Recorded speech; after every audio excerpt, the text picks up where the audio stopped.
เสื้อผ้ามีแต่ตัวงามเนาะมือสองเสื้อผ้ามือสองเลือดหรูดูแพงมาก เป็นตลาดแรงของสร้างเอราวัณอ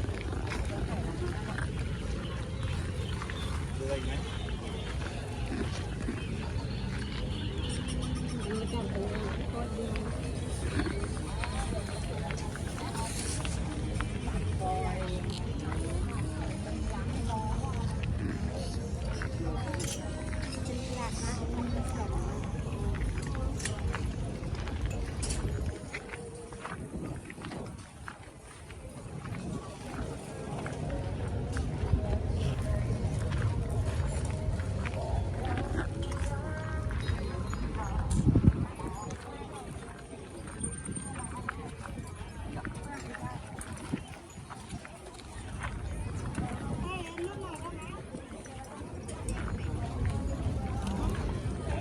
เขาบอกหาเสื้อผ้าเก่ากัน